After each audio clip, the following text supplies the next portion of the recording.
Let's go to the top of the first inning at Skylands Park as Kyle Rui gets the comebacker here to end a 1-2-3 inning for the Skyhawks in this Can-Am League clash against the Worcester Tornadoes.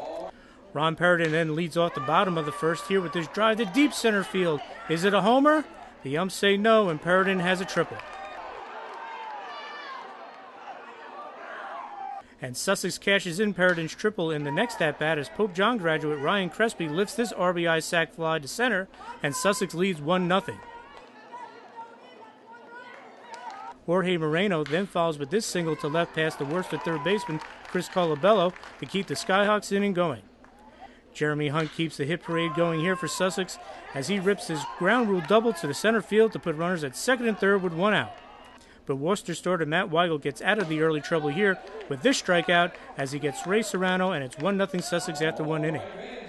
Garrett Olson tries to spark the Tornadoes here in the second inning with this two-out ground rule double to put runners on second and third for Worcester. But Kyle Rui squashes the Worcester threat here as he gets Mike McMillan to ground out to third base, and the Skyhawks still lead 1-0.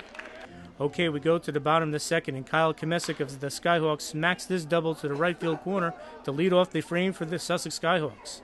Kamesic advances to third on a wild pitch before David Adamczyk lifts this RBI sac fly to right to chase home Kamesic, and the Skyhawks take a 2-0 lead. Okay, Ryan Crespi tries to ignite Sussex in the third inning, and he does with this leadoff single to left field for his first hit of the night.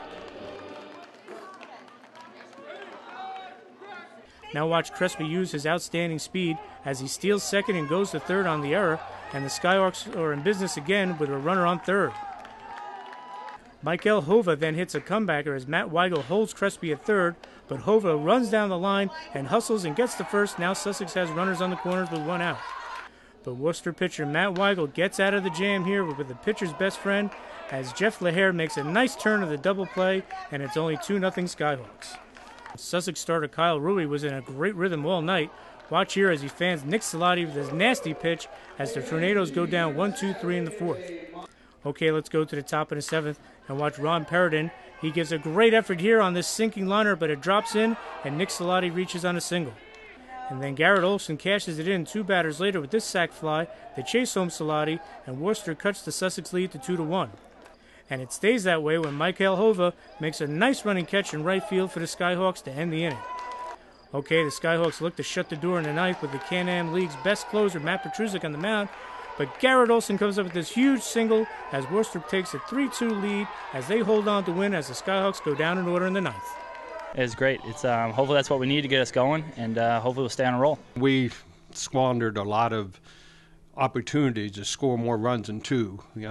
Throughout the early part of the game, we had runners at third base, first and third with no outs, one out, and we didn't get either one of them in. And you know, you got to execute. You got to hit a ground ball or a fly ball to get that runner in from third base. And you know, it hurt Matt when he walked the catcher to leadoff hitter in the ninth inning. But you know, it happens to the best of them. He's bounced back, and he'll do it again. And you know, it was the right situation. And you know, sometimes you just got to tip your cap to the other team. Worcester had trouble swinging the bat all night, except for Garrett Olson. He came up with a huge 2-run single off the closer from the Skyhawks, Matt Petruzik. I was feeling good throughout the game. I felt great, and Soto came up and made a great bunt. We had first and second, nobody out, and he made a great bunt. He's one of our better hitters, and he bunted him over. And I was like, well, it's the best possible situation you can have to hit in, because you can't do anything wrong, just trying to hit the ball up the middle. And he threw me a couple good splitties early, and then he threw me another splitty with 2 strikes, and I was able to put the barrel on it. One of the bright spots for the Skyhawks tonight was starting pitcher Kyle Rui, who went 7 strong innings. Just threw the ball over the plate and let the ball move, and they hit it to people. Simple as that, you know. I had my good stuff. I think I had my good stuff for sure. He mixes his speeds real well, and he's a real good control pitcher. He hit his spots, and he was giving guys a big trouble. He did a good job picking at guys' weaknesses, and we hung around in there. Weigel and our other pitchers did a great job keeping us in there. He pitched another strong ball game, giving up 1 run to a pretty good hitting ball club, and again, he gave us 7 innings, and you know, Nen came in and did a good job in the 8th inning, and you know, we were at the place where we wanted to be in the 9th inning with a 1-run lead with your closer out there, but you know, like I said, it happens to the best of them, and he'll bounce back hopefully tomorrow maybe.